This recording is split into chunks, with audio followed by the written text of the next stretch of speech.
Oi pessoal, hoje o 14 Minutos de Saúde vai entrevistar a querida doutora Lígia Cogos. É um prazer ter você aqui, doutora.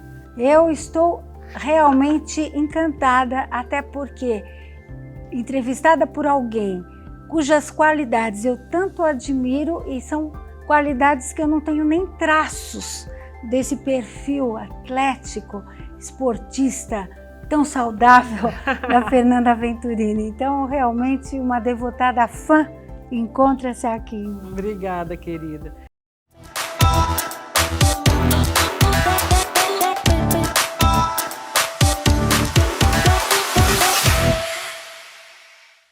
Ela é dermatologista formada pela Universidade de São Paulo, membro da Sociedade Brasileira de Cirurgia Dermatológica e de Medicina Estética.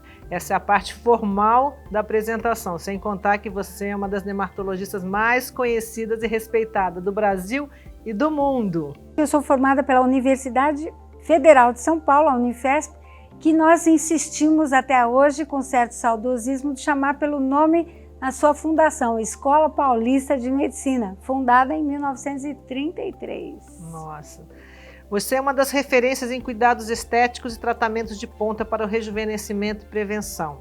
Doutora, eu sofri com uma depressão e a senhora é uma grande entusiasta de que os cuidados com a aparência física é um dos primeiros passos para salvar alguém da depressão. Fala um pouco sobre isso. É interessante porque o interesse pela própria aparência pode ser um caminho, uma chave para resgatar alguém que esteja se afundando na depressão e às vezes também é o primeiro sinal de recuperação.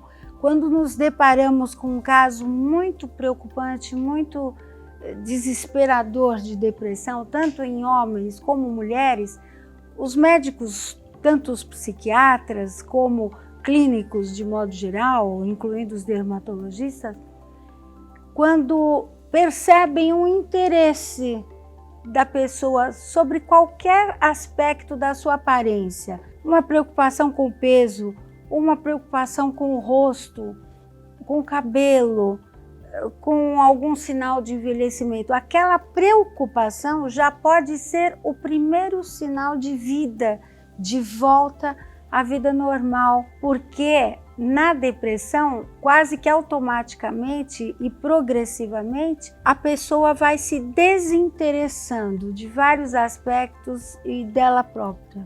Estamos em um momento muito difícil. O luto chegou bem próximo de todos nós, familiares, amigos, artistas queridos.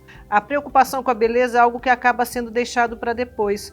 Como incentivar alguém a se voltar para si próprio e qual o benefício disso? De fato, nós observamos, nós que não paramos nenhum único dia de trabalhar, a clínica funcionou normalmente durante todos os meses até agora, desde março de 2020, sem nenhuma interrupção. Nós notamos que o medo que naturalmente surge diante de uma doença até então desconhecida, de consequências que podem ser trágicas ou não, nós notamos que as pessoas, em princípio, se abstiveram, talvez, de outras preocupações que não fosse a preocupação de sobrevivência e, principalmente, o cuidado com os seus entes queridos, né? Nas mulheres, por exemplo, a grande preocupação é com o marido e os filhos e os pais. É interessante, ela normalmente transfere todo o medo para as pessoas que ela ama. Então nós vimos muitos casos da mulher, inclusive pegar de modo leve a doença. Parece que até a natureza ajuda a mulher a cuidar, parece que ela veio ao mundo para se doar para alguém.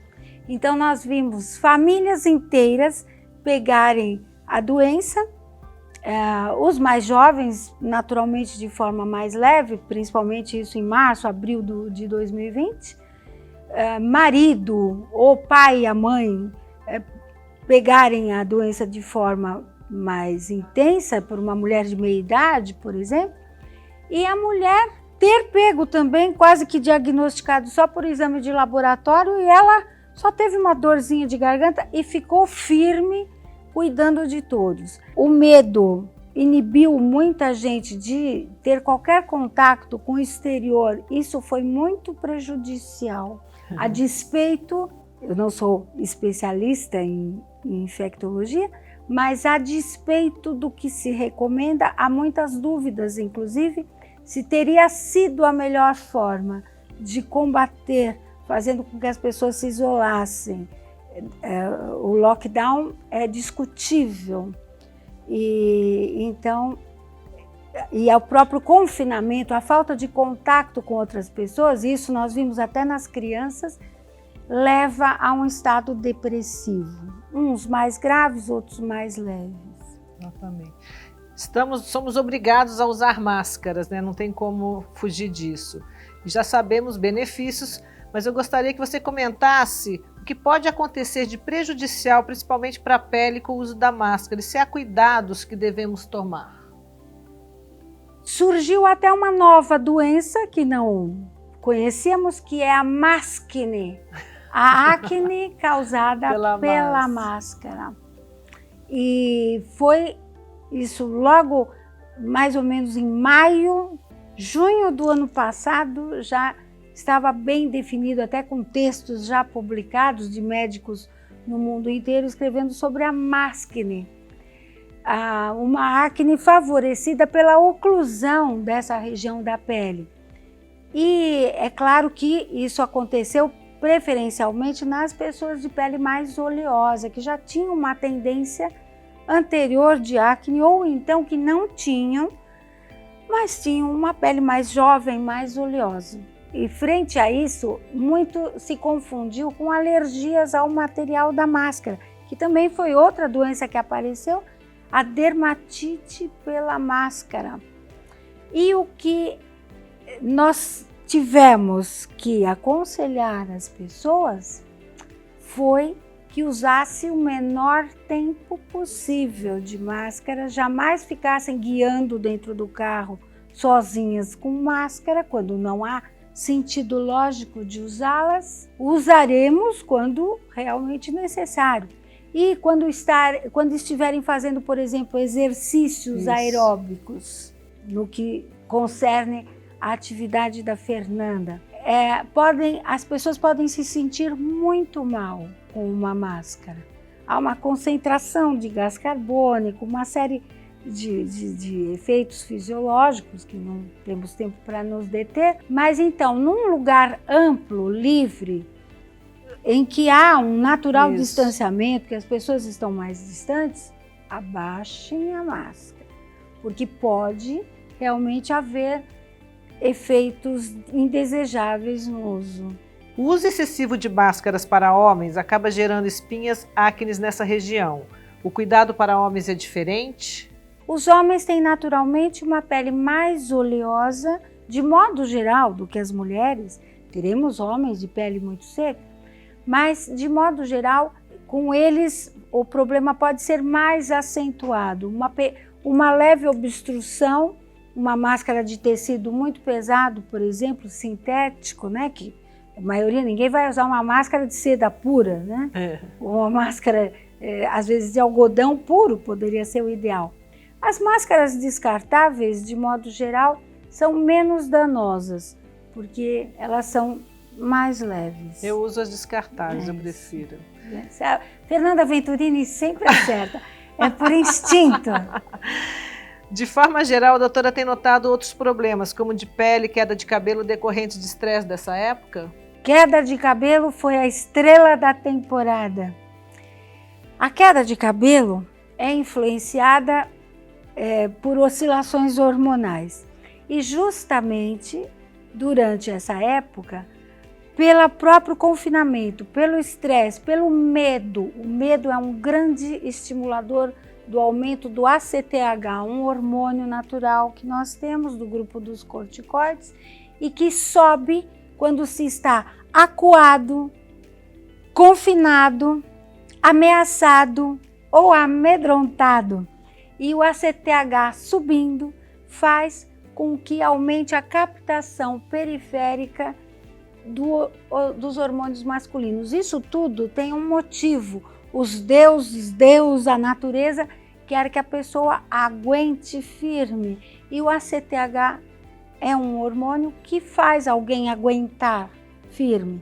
Só que ele tem os seus efeitos indesejáveis. A captação periférica do hormônio masculino facilitada pela subida do ACTH ataca diretamente a raiz dos cabelos e eles começam a cair. Cair em fios inteiros, longos, não partidos, né?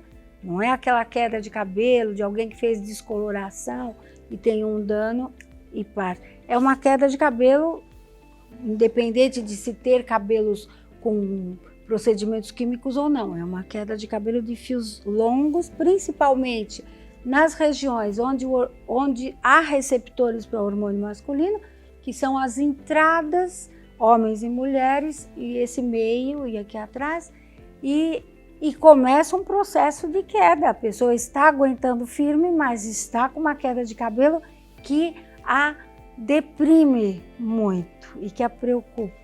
Imagino. Ouvi relatos de pessoas se queixando de pele oleosa e que a doutora atribui isso. Muito tempo em casa induz a uma alimentação errada.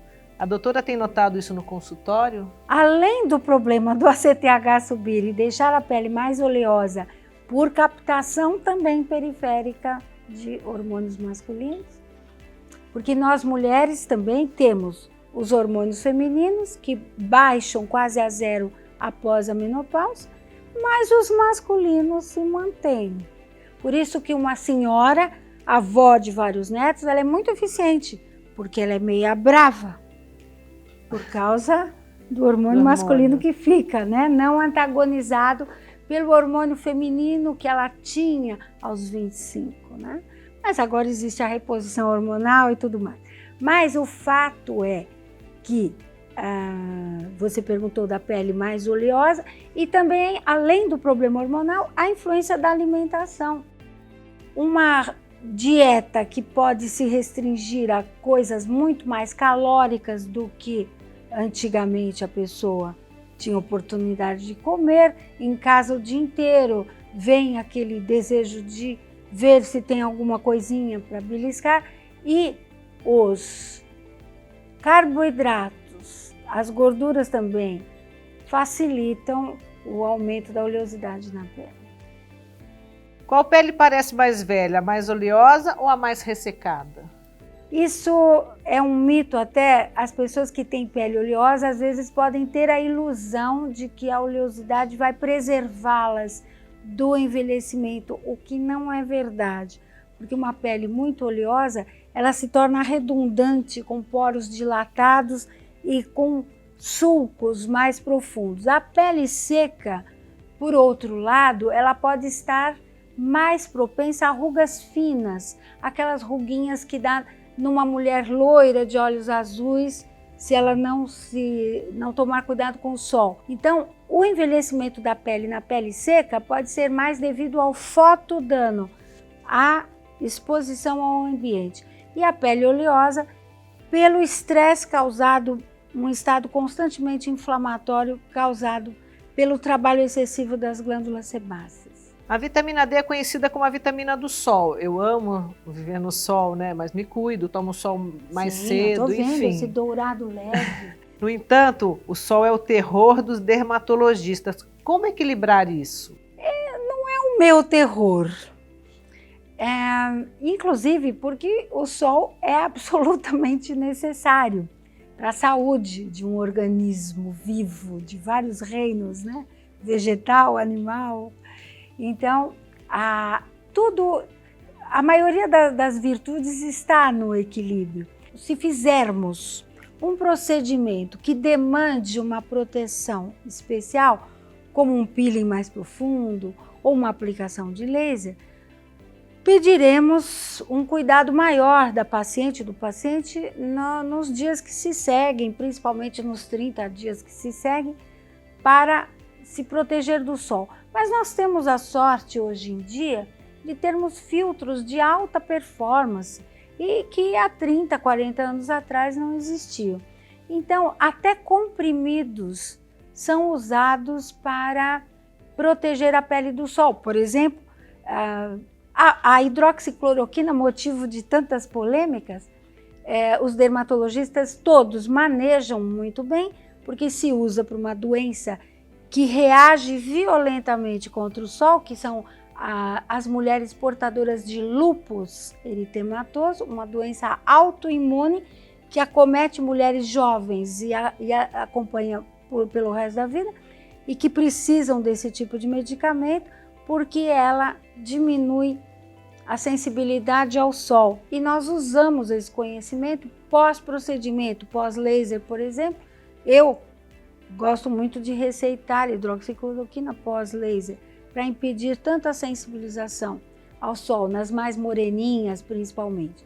Então tudo é equilíbrio, nós não podemos deixar alguém sem sol, a vitamina D a que você se referiu, que é sintetizada rapidamente com 10, 15 minutos de banho de sol. Além do mais, o banho de sol pode estar mais à vontade no resto do corpo e o rosto mais protegido. Equilíbrio é sempre muito interessante. Doutora, qual mensagem você gostaria de deixar para quem está nos assistindo?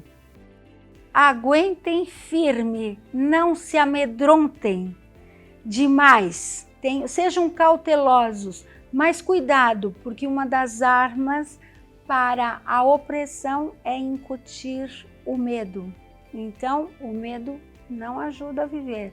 Sigam em frente, façam o que tenham que fazer com os cuidados necessários e não percam a coragem e o gosto pela vida, porque só isso é que faz a vida valer a pena, senão não é vida. Obrigada, querida, adorei, foi um prazer.